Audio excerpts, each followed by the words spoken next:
하나님께서 우리에게 주시는 말씀은 출애굽기 30장 22절에서 38절까지 말씀인데, 우리가 지난 주에 33절까지 말씀 전했기 때문에 34절부터 38절 오늘 설교하는 본문만 읽도록 봉독하도록 하겠습니다. 제가 봉독해 드리겠습니다. 34절에서 38절까지 말씀입니다. 여호와께서 모세에게 이르시되 너는 소압향과 나감향과 풍자향의 향품을 가져다가 그 향품을 유향에 섞되 각기 같은 분량으로 하고 그것으로 향을 만들되 향 만드는 법대로 만들고 그것에 소금을 쳐서 성결하게 하고 그 향 얼마를 곱게 찌어 내가 너와 만날 회막안 증거계 앞에 두라. 이 향은 너희에게 지극히 거룩하니라. 내가 여호와를 위하여 만들 향은 거룩한 것이니 너희를 위하여는 그 방법대로 만들지 말라. 냄새를 맡으려고 이 같은 것을 만드는 모든 자는 그 백성 중에서 끊어지리라. 아멘. 오늘 하나님 말씀은 이제 지난 시간에 저희들이 무엇을 다뤘죠? 관유를 다뤘죠. 관유를 달았습니다. 그러니까 향기름이죠.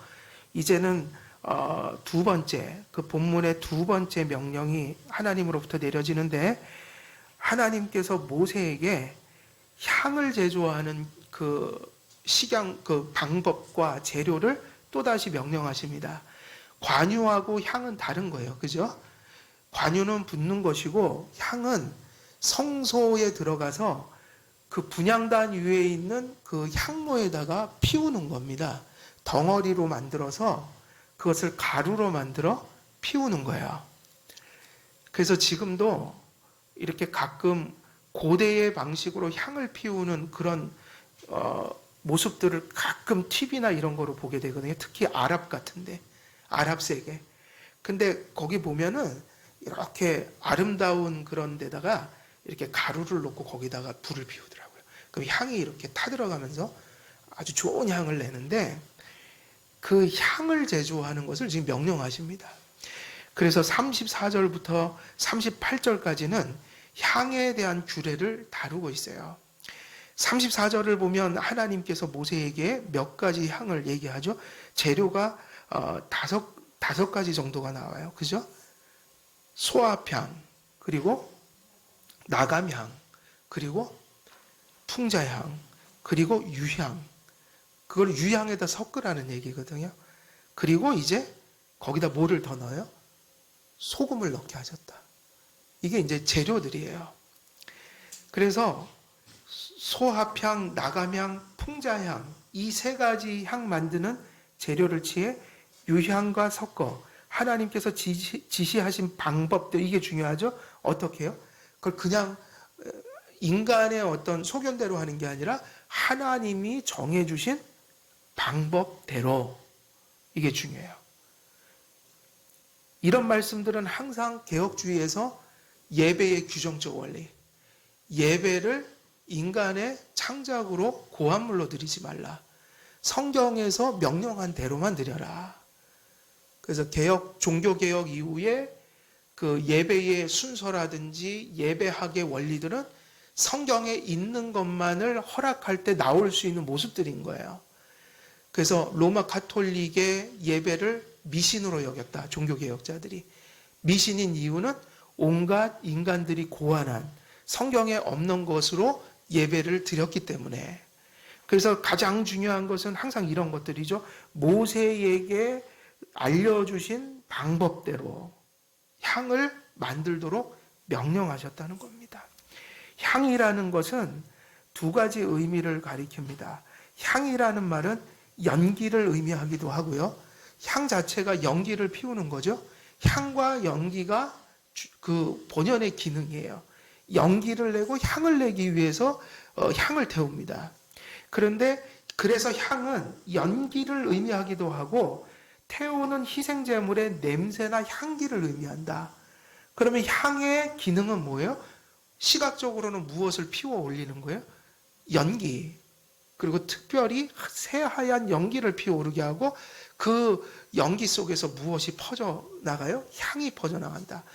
그래서 우리가 상상할 수 있어요. 성소 안에서 제사장들이 매일매일 분향을 했는데 그 분향을 할 때마다 그 성소는 자욱하게 연기가 차 있고 그 아름답고 그런 향들이 그 안을 가득 채웠을 거예요. 그것이 목적이었던 거예요. 그래서 연기 혹은 태우는 희생제물의 냄새나 향기를 의미합니다.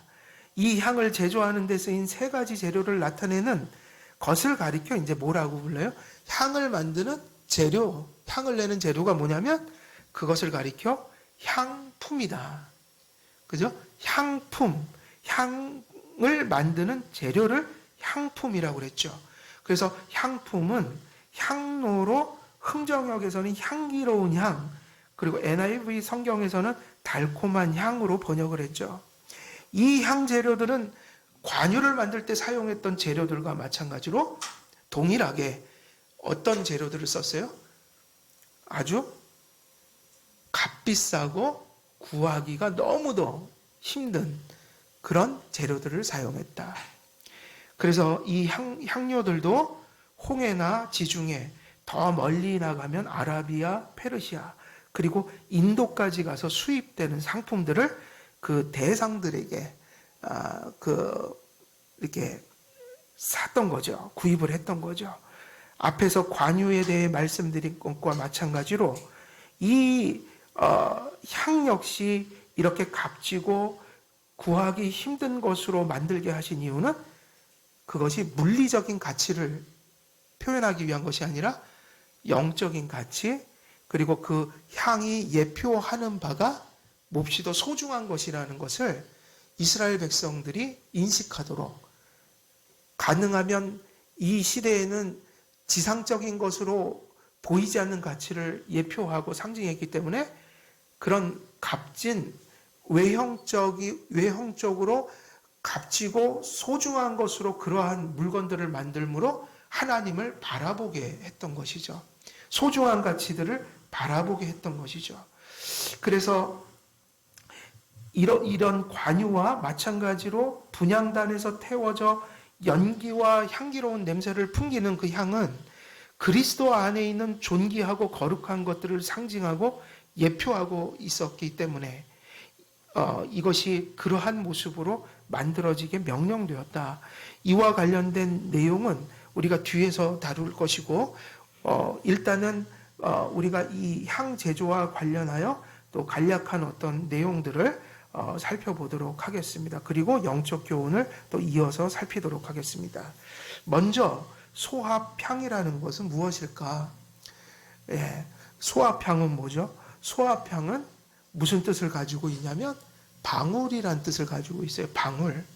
그래서 이것이 어디서 어떤 단어에서 왔냐면 방울져 떨어진다는 동사에서 온 단어예요.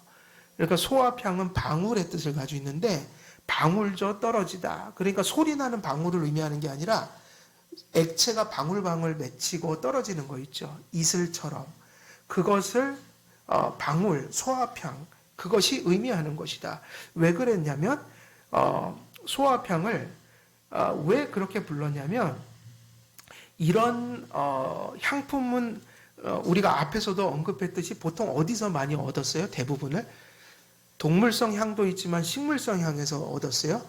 특히 이런 작은 관목 같은 데서 우리가 옷 같은 거 비슷한 거예요. 옷 같은 나무를 이렇게 베어 놓으면 거기서 진액이 떨어지죠. 그걸 우리는 약재로 쓰거든요. 그리고 고무나무 같은 것도 상처를 입히면 거기서 일종의 그게 수지잖아요. 이렇게 끈적끈적한 진액이 흘러나온 것을 가지고 고무 같은 걸 만든다. 그래서 일종의 이러한 소합향이라는 것은 그런 나무에서 방울방울 이렇게 방울져서 떨어지는 수액을 받아 만들었기 때문에 그래서 방울이라고 불렀던 거예요. 소합향을. 그래서 이런 의미 때문에 72년 구약 헬라어 구약 성경은 그것을 그 히브리어를 번역할 때 소합향을 대표적으로 그 소합향을 무엇으로 번역했냐면 그렇게 수액을 방울방울 받아서 향을 만들었던 몰약으로 이렇게 해석을 했다. 근데 몰약은 동일한 건 아닌데 그것을 해석할 때 그런 수액을 받아서 방울방울 받아서 만들었기 때문에 그것을 어떤 성경에 보면 몰약이라고 해석을 해놨어요. 그런데 실제로 몰약은 아니라고 봐야 되는 거예요. 비슷한 거지. 그래서 몰약으로 번역을 해서 킹 제임스 버전이나 또 RSV 그리고 현대인의 성경을 보면 소아평을 몰약으로 해석해놨다. 근데 그것은 사실 몰약하고 동일한 것이어서 그렇게 해석한 것은 아니라고 봐야 되죠.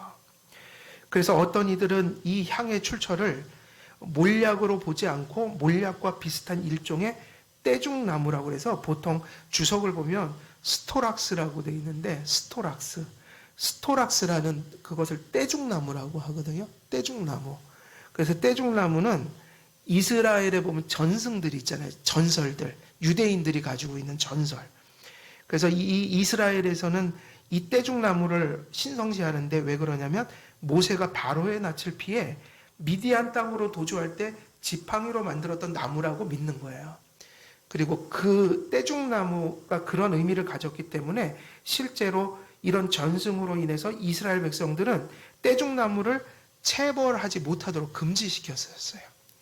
그러니까 이제 우리가 보통 이제 이 소아향이라는 것은 나무에서 방울방울 맺혀진 그러한 진을 받아서 만드는데 일종의 몰약으로 해석했지만 더 엄밀히 말하면 떼죽나무에 가까운 어떤 그런 종을 사용했을 것이다. 이제 이렇게 보면 되고요. 그 다음에 두 번째 재료가 뭐였죠? 두 번째 재료는 나감향이에요. 나감향은 어디서 나온 이건 그 어패류 껍질에서 이것을 얻었다고 그래요. 어패류 껍질. 그리고 향이 꽤 괜찮다고 하는데 나감향은 지중해나 홍해에서 서식하는 대합조개나 구레 껍질에서 추출한 향료라고 하는데 현대인의 성경은 이를 섭조개라고 번역했고 공동 번역은 향조 껍질로 번역을 했습니다. 오늘날도 아랍에서는 이 조개에서 추출한 향료를 사용해서 향수를 만든다고 해요. 어떤 이들은 나감향을 또 이렇게 보는 사람도 있죠. 연체동물을 보면 그 선이라는 게 있거든요. 그 분비물을 이렇게 예를 들면 달팽이 같은 거 보면 연체동물 보면 끈적끈적한 그 분비물을 내잖아요. 그것이 나오는 그것을 샘이라고 해요. 선이라고 하는데 거기서 나온 분비물을 가지고 만들었다. 이런 추측도 있어요. 그러니까는 두 번째 나감향은 식물성이 아니라 뭐예요?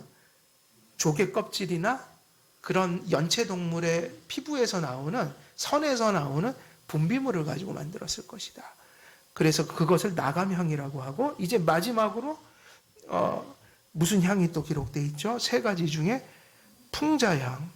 풍자향은 지중해 중앙아시아 등지에 사는 미나리과의 회양풀에 속하는 나무에서 채취한 것으로 그러니까 이제 미나리과의 회양풀이다. 그러니까 이제 이게 뭔지는 알 수가 없죠. 우리는요. 문화적으로. 그러니까 그 미나리 비슷한. 근데 미나리도 향이 좋죠. 예, 미나리과였던 것 같아요. 미나리과의 회양풀에 속하는 나무에서 채취한 것으로. 근데 이것 자체가 직접적으로 쓰이는 게 아니라 다른 향의 연기와 향을 더해주는 역할을 하는 거죠. 그러니까 그거는 일종의 촉매제 같은 거. 그죠? 우리가 화학 같은 데서 촉매제는 그런 역할을 하잖아요. 다른 어떤 물질의 반응을 세게 해주는 거죠. 강하게. 그래서 이 풍자향은 불에 태우면 사실은 향이 나는 게 아니라 역겨운 냄새가 났다고 그래요. 이것 자체로는.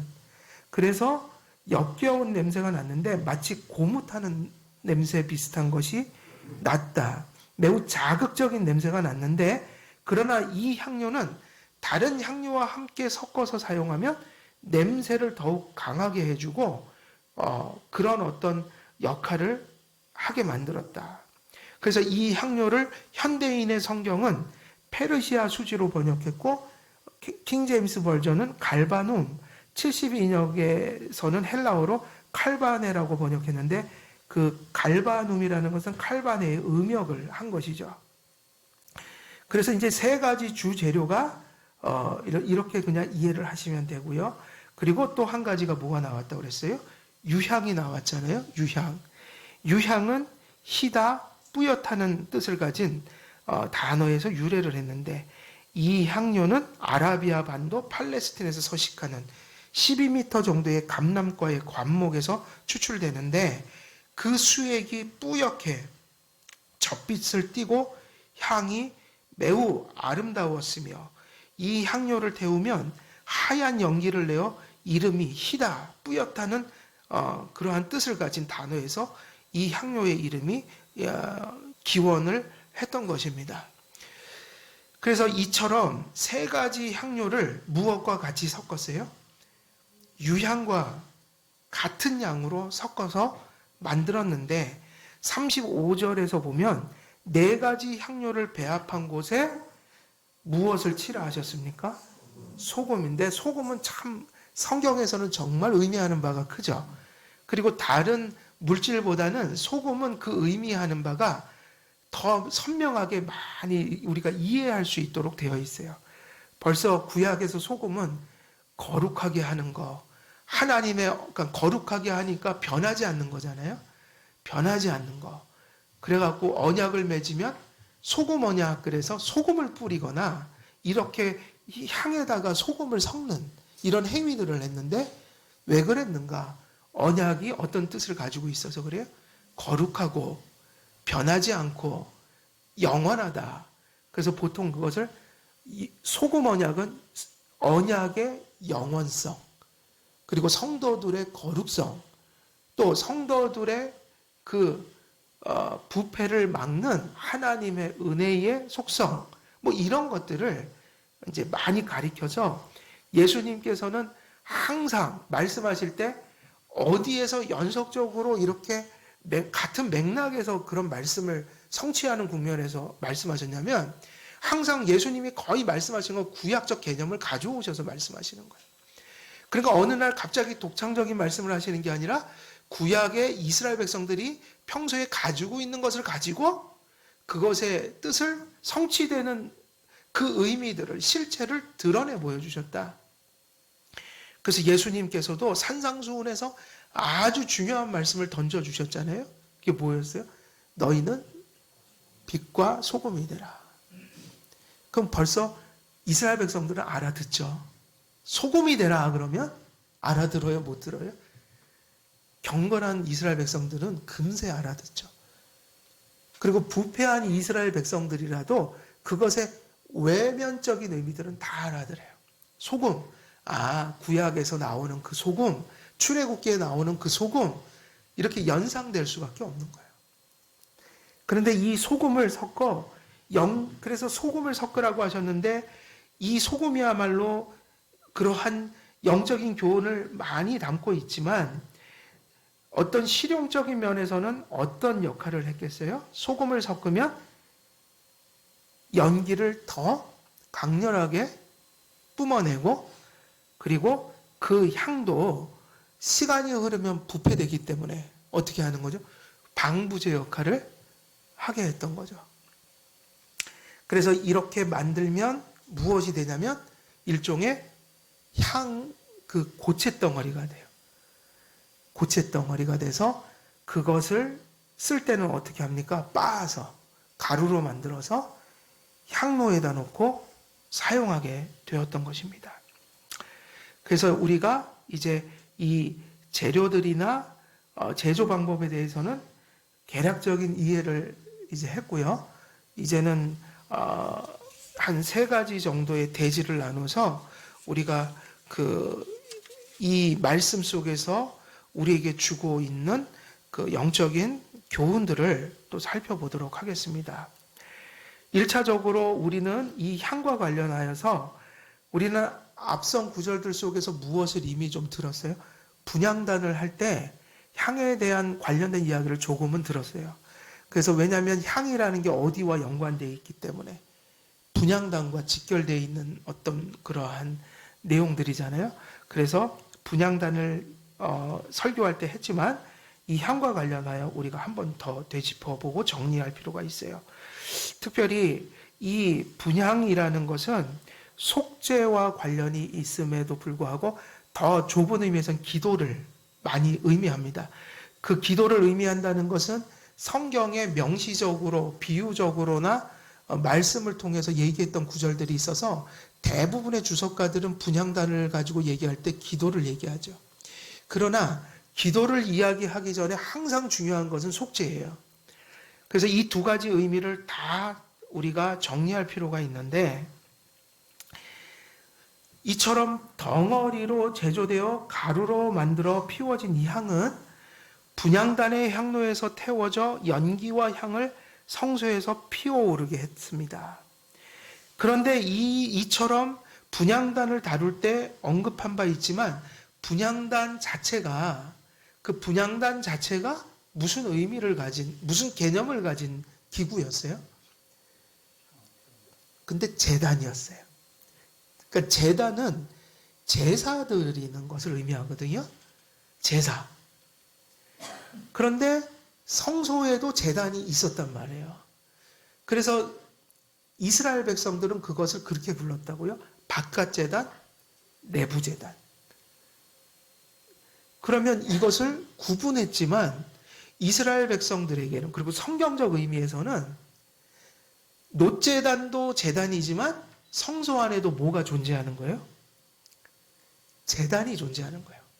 그럼 제사장들은 우리가 잘 알려진 것은 밖에서 놋제단에다가 짐승을 죽이고 거기다 각을 떠서 번제로 올려드리고, 그죠? 그리고 피를 뿌리고, 이것이 뭐예요? 제사죠. 그런데 이스라엘 백성에게는 이것만 제사가 아니라 제사장이 어디에 들어가서 하는 것도 제사로 여겨지는 거예요. 분향하는 거, 성소에 들어가서 향을 피우는 것 자체가 제사예요. 그래서 그걸 뭐라고 불러요? 내부제단. 그래서 놋제단과 구별하여 금제단. 그죠? 그때 그 말씀 드렸죠? 금제단. 그러면 엄밀히 말하면요, 이런 이미지가 좀 있어요. 밖에서 드리는 제사는 인간적인 이야기로 하면 비참하고 또 어때요? 사실은 험악하죠. 왜요? 놋제단에서는 피를 흘려야 되니까요. 그러니까 죽이는 희생의 제사였다고요. 그래서 제단에는 항상 무엇이 낭자예요? 피가 낭자하고, 여러분 말이 그렇지 그 피비린내, 그걸 또 태워요. 태우는 것도 우리가 음식에서 이렇게 하는 것은 그건 달랐을 거예요, 아마. 그 날마다 그 짐승을 태우고 피를 흘리고, 그러니까 그 일은 험한 일입니다. 사실 제사장들이 쉬운 일이 아니었어요. 우리는 그걸 낭만적으로 생각하는데 낭만적인 게 아니라 고역이었어요. 그 짐승을 날마다, 그러니까 사실은 종이짝 한 장 차이죠. 그게 하나님 앞에서 말씀으로 규정되면 제사인데, 이게 그냥 식용을 위해서 하면 백정인 거예요. 하는 일은 똑같아요. 세상에서 가장 천한 일이 뭔지 아세요? 이전에? 백정이었어요. 그 아래 누가 있었냐면, 그 사형 집행하는, 그걸 뭐라고 부르죠? 망나니? 예.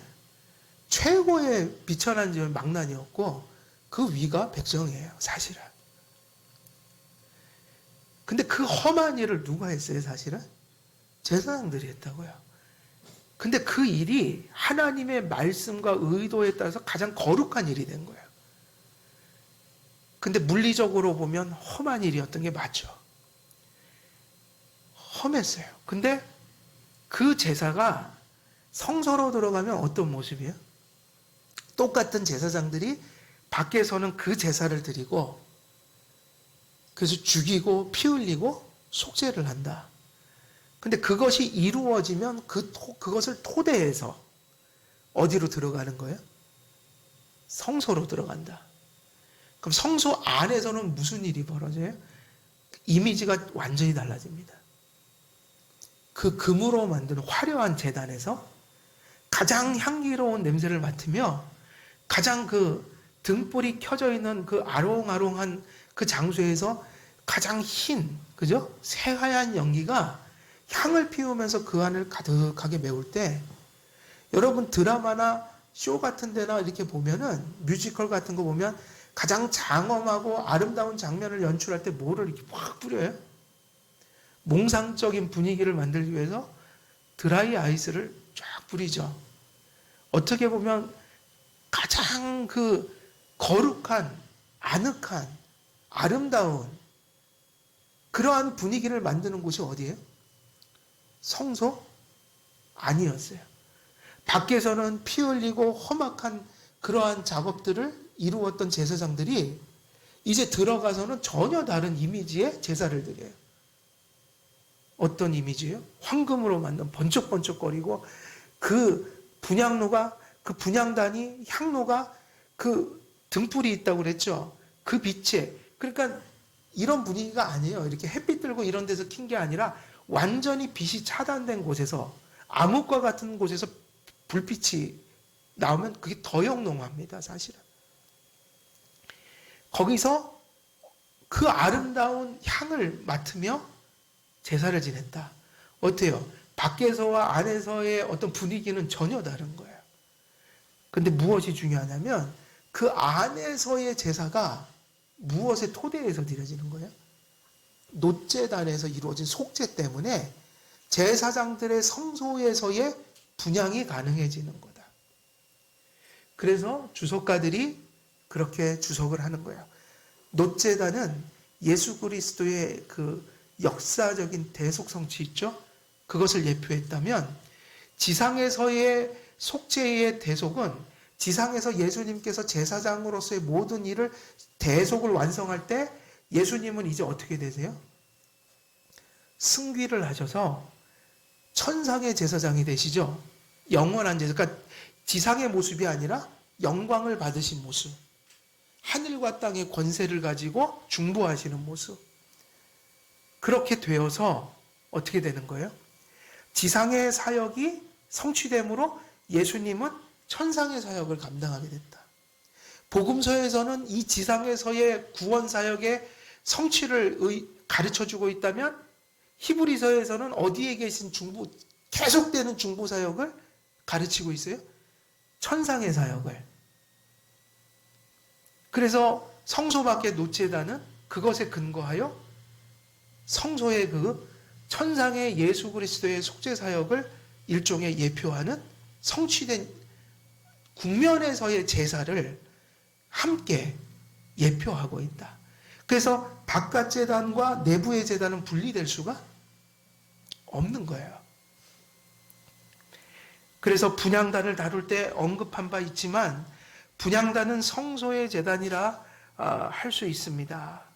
외부의 번제단에서 희생제사를 통해 대속물이 피를 흘리고 제단에서 태워짐으로 백성들의 죄를 속했고 1년에 한 번 대속죄일에 제단에서 잡은 희생제물의 피가 지성소의 속죄소와 속죄소 위와 주변에 뿌려짐으로 대제사장과 모든 백성의 죄를 대속했습니다.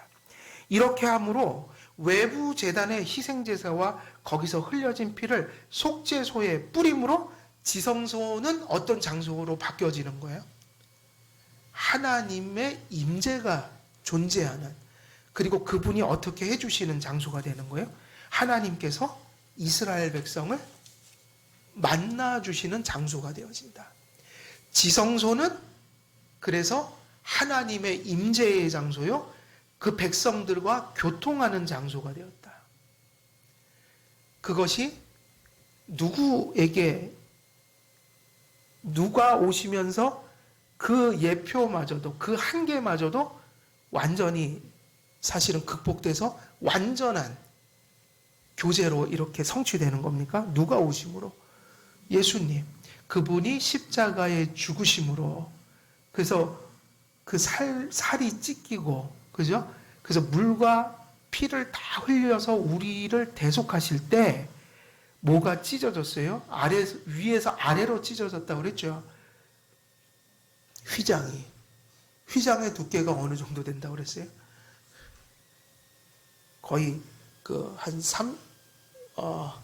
10cm 정도의 두꺼운, 그래서 절대로 함부로 찢어질 수가 없는, 그래서 황소 4마리가 그것에 끈을 달아서 이렇게 끊으려고 했는데 안 됐다고 그래요. 이스라엘 전승에 따르면. 그 얘기는 뭡니까? 구약 시대에는 예표적인 한계 속에서 주님과의 임재를 누렸다. 그러나 지금 신약 시대에 누리고 있는 이런 모든 성도들이 믿음으로 하나님과 직접 교제하는 이런 일들이 불가능했다. 항상 가시적인 제사장들의 중보를 통하여 예수님의 예표를 받았다. 근데 그게 찢어졌다는 얘기는 뭐예요? 이제는 그림자처럼 바라보고 참여했던 하나님과의 연합과 교제가 그것이 완전히 성취되어 버렸다. 예수님이 오심으로. 그래서 지성소는 하나님의 임재의 장소이며 하나님께서 희생제사의 대속을 통해 이스라엘 백성과 화목하셔서 그 백성 중에 임하시고 그 백성들을 만나 주신다는 의미를 가진 장소가 되었습니다. 이렇게 외부 곧 성막의 뜰에 놓인 놋제단을 통해 대속의 제물이 드려졌다면 외부 놋제단을 통해 속죄하는 피가 흘려지고 하나님께 제물이 태워져 올려드린 결과가 무엇이었어요? 그 놋제단에서의 그 속죄의 제사가 가지고 온 결과가 뭐인 거예요? 성소 내부로 제사장이 들어가 그런 국면의 제사를 드리게 되는, 그 금향단에서 하나님께 예수 그리스도의 천상적인 그러한 중보를 예표하는 방식의 제사를 드릴 수 있는 그러한 것의 토대가 되는, 근거가 되는 제사가 바로 놋제단의 제사였다.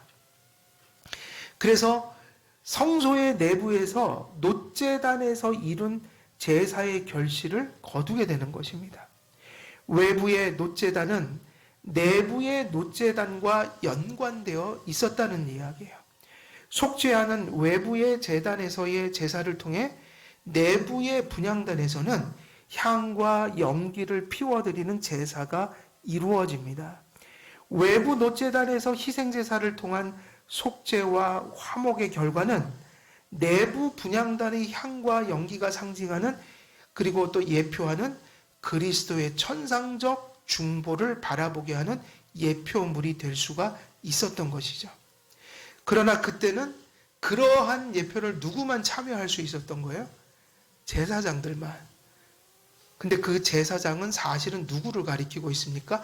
이 지상에서 역사적으로 죽으시고 부활하시고 승천하시고, 그리고 이제는 하늘에서 히브리서가 가르치고 있는 영원한 대제사장으로서 힘 있는 중보, 완전한 중보를 지금도 우리에게 하시는 그 일을 하시는 누구를 예표하는 거예요?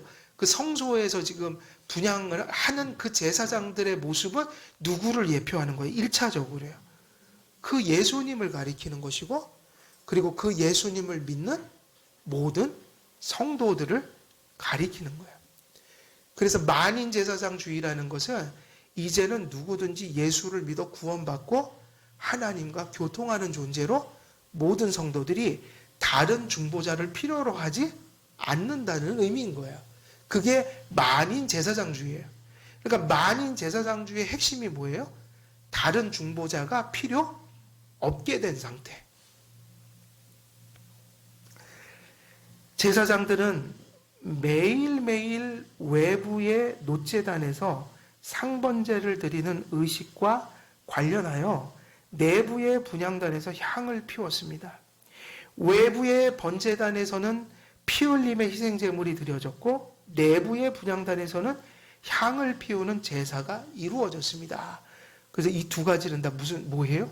다 제상인 거죠. 제사. 특히 이 분향단은 지성소의 휘장으로 지성소 밖에 놓기는 했지만, 그러니까 이 분향단이 어디에 놓였죠? 36절에는 나오죠.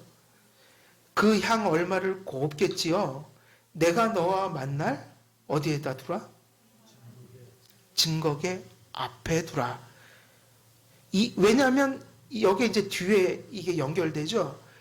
뒤에는 이유예요. 왜 증거계 앞에 두라고 하셨는가? 이유가 뭐죠? 이 향은 너희에게 지극히 거룩하니라. 거룩하기 때문에. 그래서 이 향은, 그래서 분향단은 어디에다 뒀냐면, 다른 것은 이게 출구라면 동쪽이 이쪽이거든요.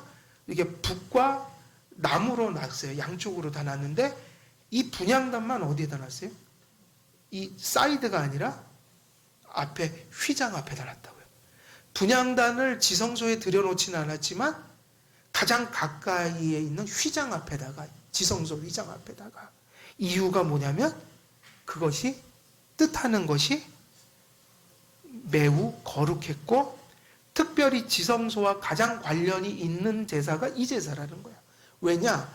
하나님의 임재를 나타내는 게 뭐였어요? 하나님의 임재를 가능하게 하고 또 그 임재가 임하는 것을 상징적으로 가리키던 것이 속죄소였다. 거기다 피를 뿌리면 속죄가 거기서 이루어지잖아요. 그러면 속죄가 이루어진다는 것 자체가 하나님이 우리와 함께 하신다는 걸 의미하니 지성소에 있는 속죄소가 바로 뭐냐면 하나님과의 만남의 장소라는 거란 말이에요. 근데 그것과 가장 가까이 놓았다는 것은 분향단이 의미하는 것이 밖에서 놋제단에서 제사가 이루어져서 화목이 되면 하나님과의 만남이 이루어지는데 그것이 바로 어디서 가리켜지냐면 속죄소에서 가리켜졌다. 그러면 분향단은 바로 그 휘장 앞 가장 그 속죄소와 가까이 있는 곳에 그것을 놓음으로 결론이 뭐냐면 분향단이 가리키는 가장 그 선명한 분명한 중요한 그것이 가리키는 의미가 뭐냐면 하나님과의 뭐예요? 만남을 누리는 것이라고요. 그래서 사실은 분향단은 무엇과 가장 관련이 깊어지는 거예요? 그래서 기도인 거죠. 하나님과의 관계가 회복된 자만이 기도할 수 있어요. 우리가 절대로 기도를 쌓아서 구원을 받는 게 아니고 기도를 쌓음으로 죄사함을 받는 것도 아니고 기도를 해서 하나님과의 관계를 유지하는 것도 아니에요. 그게 아니라 반대예요. 하나님이 우리를 용서해 주시고 우리를 향해서 화목을 선포했기 때문에 관계가 회복되었기 때문에 하나님께서 우리를 상대해 주시기 때문에 은혜를 주시기 때문에 결과적으로 무엇을 하게 되는 거예요? 기도가 가능해지는 거예요. 그래서 절대로 기도는요, 공로화해서는 안 돼요. 기도는 성실히 해야 하나 우리가 24시간을 다 들여 기도한다 해도 그걸 자랑해서는 안 되는 거야. 왜냐하면 24시간이 중요한 게 아니라 어느 누구의 기도도 하나님 앞에 받아들여질 자격이 없어요. 왜냐하면 오늘 이 순간도 우리는 무엇을 가지고 나와 있어요? 죄성을 가진 존재로서 기도하는 거란 말이에요. 어제도 오늘도 내일도 주님 앞에 가는 그날까지 우리는 기도의 생활을 할 텐데 그것은 오로지 주님의 용서와 성령님의 은혜가 기도를 가능하게 한 거예요. 그래서 기도는 자랑할 것이 아니라 감사할 것입니다. 하나님이 용서해 주셔서 오늘도 자격 없는 내가 기도할 때 누가 받아주신다는 거예요?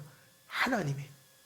오늘도 스스로는 무엇을 기도할지도 알지 못하고 스스로 기도할 그런 마음을 가질 수 없는 존재에게 하나님께서 성령을 보내셔서 말씀을 통해 기도할 제목을 주시고 또 날마다 세상의 수많은 번잡한 일들 속에서 지치고 상한 그런 상태 속에서도 성령님이 우리의 정서 속에 역사하셔서 기도할 마음을 주시는 그것이 토대가 되고 근거가 되어 세상에서 방황하다가도 무릎 꿇고 하나님 도와주세요 라고 그렇게 돌아오는 역사가 철저히 하나님의 은혜란 말이에요.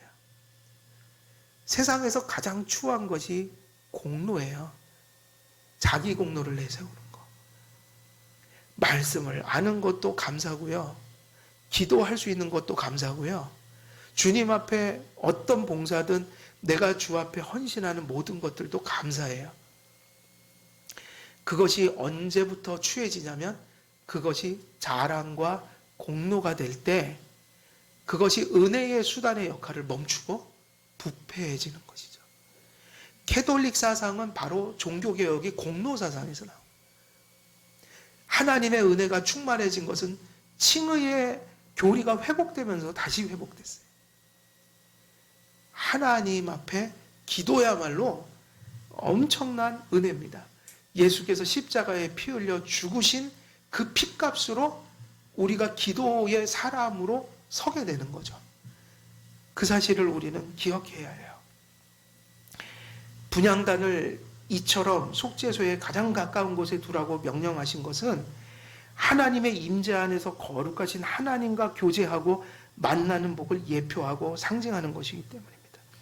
그리스도의 피로 용서받고 성령님의 은혜로 거룩하게 된 백성들은 그리스도의 중보 안에서 하나님과 연합하고 교제하는 복을 누리게 됩니다. 제사장이 성소의 분향단에서 매일매일 향을 피우던 것은 첫째는 그리스도의 중보 사역과 그 예수 그리스도의 중보적 기도의 거룩함을 예표하는 것이며, 그래서 예수님의 중보의 기도의 아주 대표적인 예가 어디에 나와요? 요한복음에 나오죠. 요한복음에 보면 그런 말씀 하시잖아요. 저기 아버지여 내게 주신 자 하나도 내가 잃지 않게 하옵시고 내게 주신 자는 하나도 잃지 않을 것이며, 이런 기도를 하세요. 예수님도. 그게 무슨 기도예요? 중보의 기도죠. 그리스도의 중보와 기도를 통해 하나님과 교제하는 성도들과 교회의 은총을 또한 예표하고 상징하는 것입니다. 그래서 지성소에 성령이 임하는 그 성전의 기능은 뭐예요? 하나님이 임하고 만나주시는 거죠. 그러니까 오늘날의 교회는 무엇밖에 없는 거예요? 오늘날의 성전은 뭐예요? 오늘날의 성전은 예수님, 그리고 성령이 임하신 성도들. 그러니까 예배당을 성전이라고 부르면 절대로 안 되는 거죠. 절대로. 사실은 절대로 안 되는 거죠. 이제 성전은 예수님과 성도들과 성도들의 연합으로서의 뭐예요? 몸으로서의 교회죠. 예배당은 성전이 아니에요. 이제 예배당이지. 그러니까 예배당은 필요해요? 안 필요해요? 필요하죠. 예배드리는 장소. 우리가 이처럼 갖추어진, 그러니까 예배를 정상적으로 드리려면 공간이 필요하니까. 그리고 그 예배를 최대한 도울 수 있는, 그죠? 환경이 있어야 되니까요. 없으면 할 수 없지만 여건이 된다면 예배당이 준비돼야죠. 그죠? 근데 그것을 우리는 성전이라고 부르진 않고 그것은 장소죠. 건물이죠. 근데 어떤 건물이냐면 소중한 건물이에요. 교회는. 이 예배당은. 무엇하는 곳이니까. 예배드리고 성도들이 공부하고 교제하는 성도들의 경건을 위해서 기능하는 아주 귀한, 그죠? 소위 말하면 물건인 거예요. 이곳은 장소. 그래서 하나님께서는 그리스도의 중보와 속죄를 기쁘게 받으셨으며 그리스도의 중보와 속죄를 통해 성도들과 교제하심을 기뻐하십니다. 유일한 중보자 그리스도를 구주로 모시고 믿음과 회개와 순종의 열매 안에서 하나님과 교제하는 성도들의 신앙삶은 하나님께 진정한 무엇일까요? 진정한 향기다. 그래서 이제 여러분은 그렇게 바울이 얘기할 수 있는 거죠. 너희의 몸을 거룩한 뭐로 드리라? 산제사로 드리라. 예수님 안에서 그분의 속죄를 믿고 예배하고 생활하는 삶. 그게 뭐냐면 마치 그 성소 안에 들어가 제사장들이 분향하며 하나님께 향기를 올려드렸던 그와 같은 것이다. 그리스도의 죽음과 부활을 믿고 의지하는 곳에서 하나님과의 만남과 교제가 이루어집니다. 그리스도 안에서 하나님과의 만남과 교제가 있는 곳에서 하나님께서 흠양하시는 진정한 성도들의 신앙과 삶의 열매가 맺혀진다. 그래서 말씀을 이제 정리하면 노제단이 없이는 분향단의 제사가 존재할 수가 없죠. 지상에서 예수를 믿지 않으면 누구의 중보를 받을 수가 없어요. 결단코 노제단에서 그 희생 제사를 바라보지 못하면 성소 안에 들어갈 수 없을 뿐더러 성소에서 피어오른 향과 연기를 맡을 수가 없는 것이고, 그러한 제사장들의 사역을 우리가 목격할 수가 없는 것이다.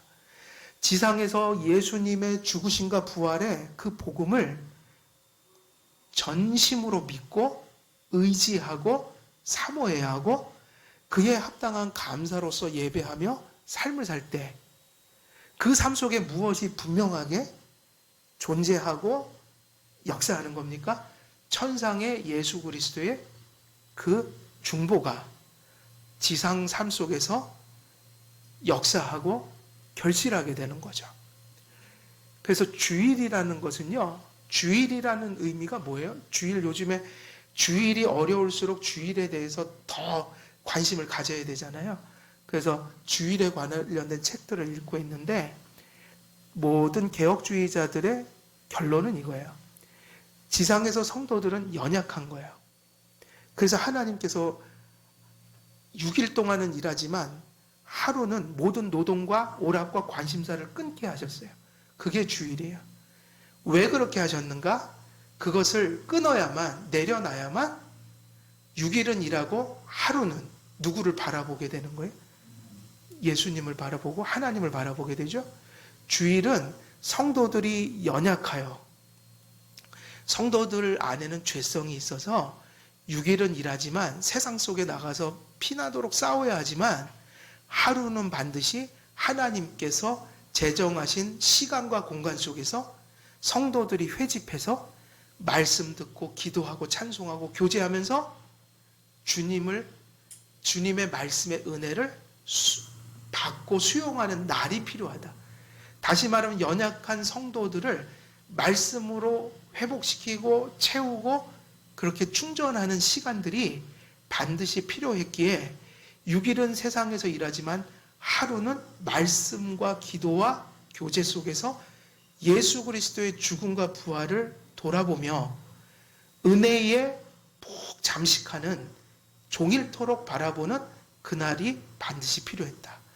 그래서 성도들을 지키고 보호하고 강건케 하는 은혜의 수단으로서 주일을 명령하셨다는 거예요. 그게 주일의 의미인 거예요. 그래서 주일은 다른 날이 아니라 예수님의 죽음과 부활을 6일 동안에 다른 관심사 때문에 자꾸 잃어버리고 그랬던 우리의 시야가 오직 주님의 죽음과 부활에 집중하는, 그래서 그 은혜를 다시 바라보는, 이것이 주일의 제정 목적이다. 똑같죠? 노제단에서의 희생 제사를 바라봐야만 어디 들어가서 금제단의 제사가 가능해지는 거예요. 성소 안에 들어가서. 지상에서 역사 속에서 이루신 그리스도의 대속을 모르고 그 복음을 모르고 그것을 지금 믿지 않는다면 천상의 중보에 참여할 수가 없다는 거예요. 그래서 영원한 안식도 그들에게 존재할 수가 없다. 이 땅에서는 그것을 꼭 붙들고 살아야 하는 것이죠. 우리 한길교회 모든 성도님들도 역사적으로 죽으시고 부활하여 모든 대속을 성취하신 그 복음을 견고히 믿고 붙들고 사모함으로 지상의 이 어려운 삶 속에서 그 완전하고 영원한 예수님의 중보가 여러분의 삶에 역사하고 또 여러분의 구원을 붙드는, 그리고 날마다 그 하나님과 교제하는 그런 복이 넘쳐 흐르시기를 우리 주 예수 그리스도의 이름으로 축원드립니다. 기도하겠습니다. 살아계신 하나님 아버지, 은혜를 감사합니다. 오늘도 주께서 주신 구약의 말씀을 통해 우리는 예수님을 바라보고 주님의 복음을 또한 바라보았습니다. 들은 말씀들 성령님께서 더 깊이 깨닫게 하시고 또 믿게 하시고 의지하게 하시고, 그렇게 하여 그 믿음이 이 지상에서 예수 그리스도 안에서의 삶 속에 또 많은 것을 결실하게 하는 은혜가 충만해질 수 있도록 하나님 함께 하시고 또 역사해 주옵소서. 감사드렸고 우리 주 예수 그리스도의 이름으로 기도드리옵나이다. 아멘.